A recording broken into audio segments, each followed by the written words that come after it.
Praise the Lord. सभी भाई बहनों को जय मसीह की। लगन ministry YouTube Bible Hindi story व वचन चैनल पर आप सबका वेलकम, आपका स्वागत करते हैं। यीशु की कृपा आपके परिवार पर हमेशा बनी रहे। हम सारी आदर और महिमा प्रभु यीशु को देते हैं। आज की कहानी हमें प्रभु यीशु की दया और अनुग्रह को दिखाती है, जिसका वर्णन यूहन्ना सुसमाचार के 18 अध्याय में आता है। यूहन्ना के सुसमाचार के पिछले 7वें अध्याय में हम देखते हैं कि किस प्रकार से यहूदी धार्मिक नेता प्रभु यीशु को जान से मार डालने के लिए एक साथ जुट जाते हैं और प्रभु को पकड़ने के लिए सिपाही भी भेजते हैं। उनके लिए प्रभु यीशु एक ऐसा खतरा बन गए थे जिससे निपटना आवश्यक था, क्योंकि प्रभु यीशु ने पर्व के अंतिम दिन पर साहसपूर्वक खड़े होकर कहा था, यदि कोई प्यासा हो तो मेरे पास आकर पिए। ऐसा कहकर वह घोषणा करता है कि वह वही है जो यहूदी लोगों को जीवन का जल देगा। तब धार्मिक अगुओं के लिए ये सहने से बाहर हो गया था। तब उन्होंने प्रभु को फंसाने के लिए अपनी अगली योजना तैयारी की, क्योंकि ये सब लोग प्रभु की खिलाफत करते थे और प्रभु को नीचा दिखाने तथा व्यवस्था के बनाए गए नियमों में फंसाने की ताक में रहते थे। जब प्रभु के सभी चेले अपने घर चले गए, तब प्रभु रात के लिए जैतून पर्वत पर सोने के लिए चला गया।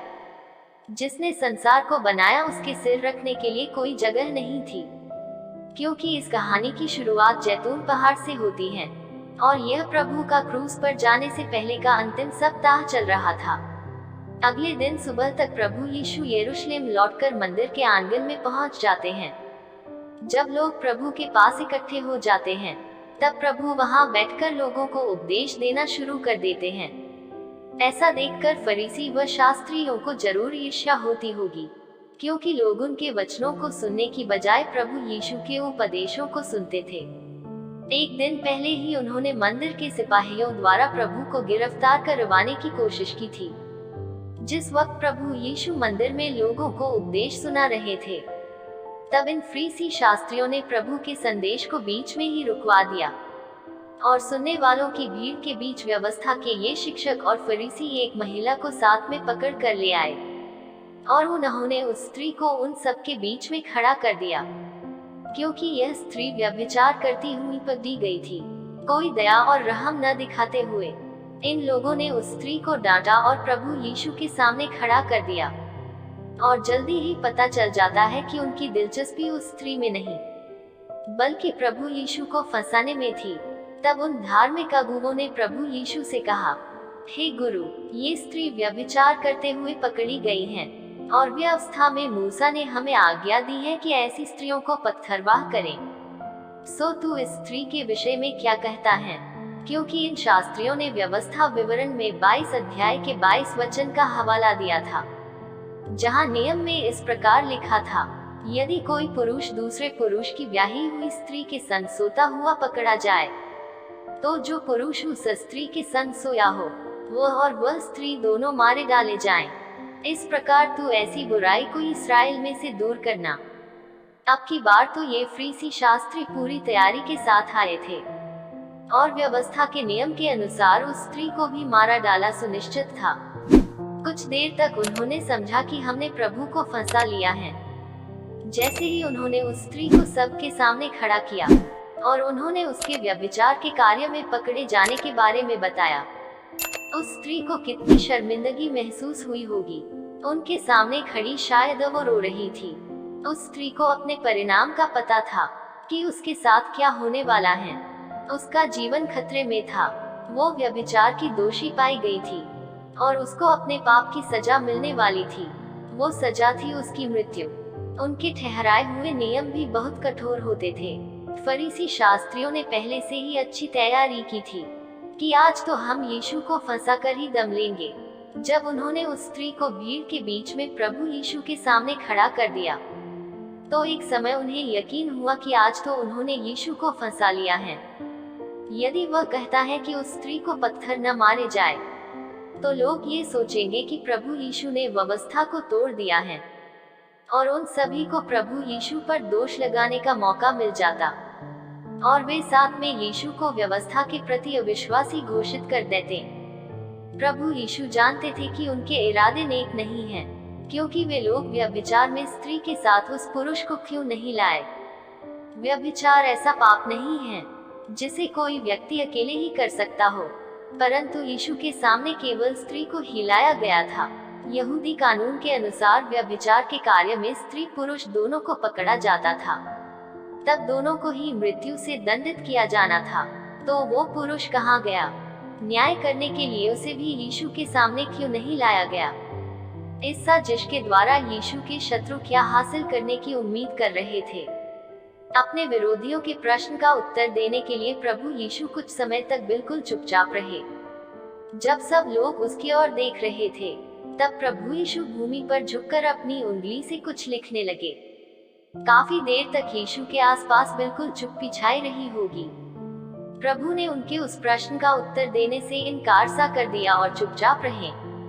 फरीसी शास्त्रियों ने मन में सोचा कि अब तो यीशु फंस चुके हैं, ये सोचते हुए कि उन्होंने मसीह को फंसा लिया है।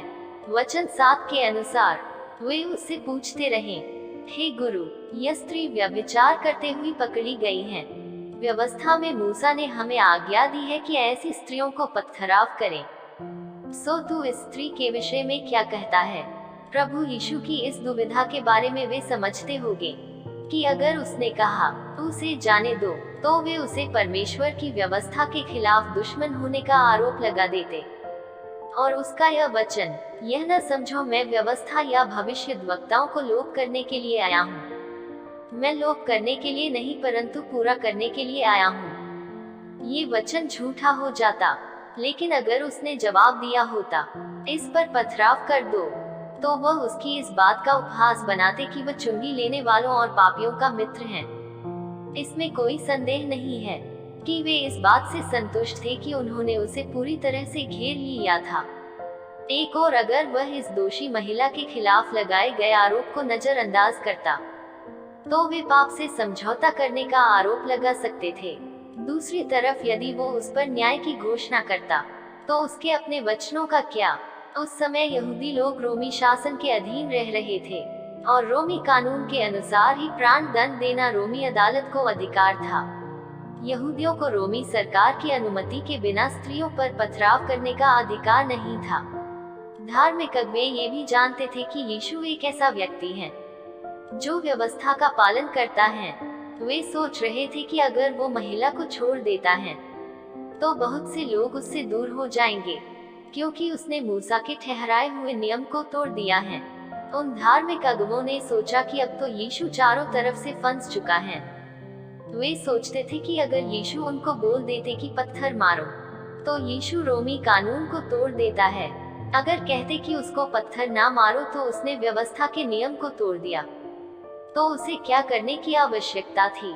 अगर यीशु व्यवस्था को कायम रखकर स्त्री को दोषी ठहराता है, तो वह उनके क्रूर जाल में फंस जाता है और वे अधर्मी पुरुष अपने स्वार्थी कारणों के लिए इस स्त्री को मार डालते। अगर ऐसा होता है तो ये अन्याय होता, क्योंकि वो अकेली स्त्री थी जबकि उसके साथ व्यभिचारी पुरुष को भी होना चाहिए था। वे धार्मिक अगुवे प्रभु यीशु की ओर देख रहे थे कि प्रभु यीशु उनको हाँ या ना में जवाब दें। वे पूरी तैयारी के साथ आए थे। उन्होंने अपने हाथों में पत्थर भी लिए हुए थे। हालेलुया। जब वे प्रभु यीशु से बार बार पूछते रहे और प्रभु पर दबाव डालते रहे कि हमें बता कि हम इस स्त्री के साथ क्या करें, परंतु यीशु तो भूमि पर उंगली से कुछ लिख रहा था और वे धार्मिक अगुवे यीशु पर जवाब देने का दबाव बढ़ा रहे थे।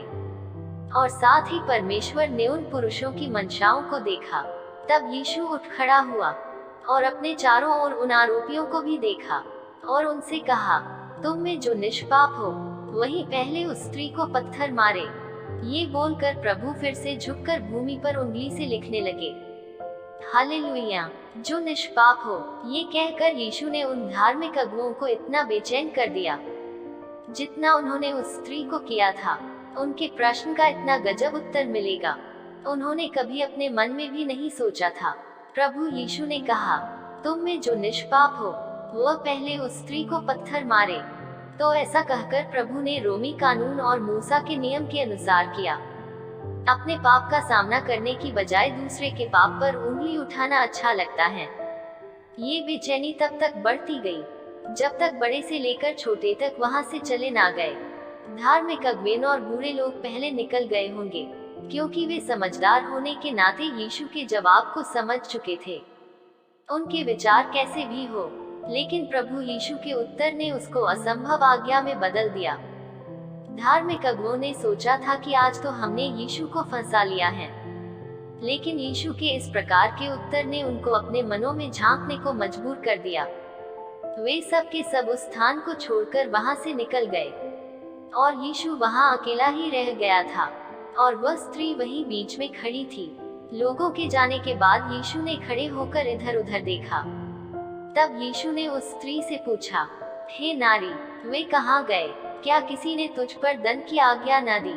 अर्थात क्या किसी ने भी तुझे पत्थर से तो नहीं मारा? ऐसा सुनकर उस स्त्री ने प्रभु यीशु से कहा, नहीं प्रभु, किसी ने मुझे नहीं मारा। और अंत में प्रभु यीशु ने उसे स्त्री से कहा, मैं भी तुझ पर दंड की आज्ञा नहीं देता हूँ, जा चली जा और फिर से पाप न करना। मैं भी तुझे मृत्यु दंड की आज्ञा नहीं देता हूँ। इस वचन के कहने के द्वारा प्रभु यीशु को अधिकार था कि वह उस स्त्री को पत्थर मार सकता था, क्योंकि वहां उस भीड़ में केवल एक ही व्यक्ति निष्पाप था। वो था प्रभु यीशु, हमारा उद्धारकर्ता, परमेश्वर का प्रिय पुत्र और परमेश्वर का निष्कलंक मेमना, जिसने उस स्त्री से कहा, जा, मैं भी तुझे मृत्युदंड नहीं देता हूँ। दया का यह एक सबसे बड़ा उपहार उस स्त्री के लिए था, क्योंकि वह दया और अनुग्रहकारी है। तब यीशु उसे स्त्री को वहां से भेजते हुए कहा, आगे से फिर पाप ना करना। और वह स्त्री आज धन्य हो गई। हालेलुया। परंतु उस व्यभिचार पुरुष का क्या हुआ होगा, जो पाप से भाग चुका था?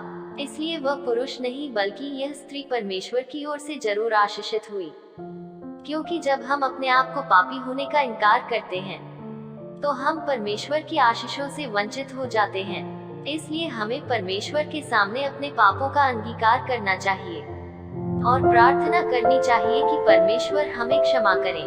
दूसरी ओर ये कहानी हमें प्रभु यीशु की दया, प्रेम, अनुग्रह को भी स्पष्ट रूप से दिखाती है। और अंत में हम आशा करते हैं कि इस कहानी को देखकर आप जरूर आशीषित हुए होंगे। धन्यवाद। प्रभु यीशु की कृपा आपके साथ हमेशा बनी रहे।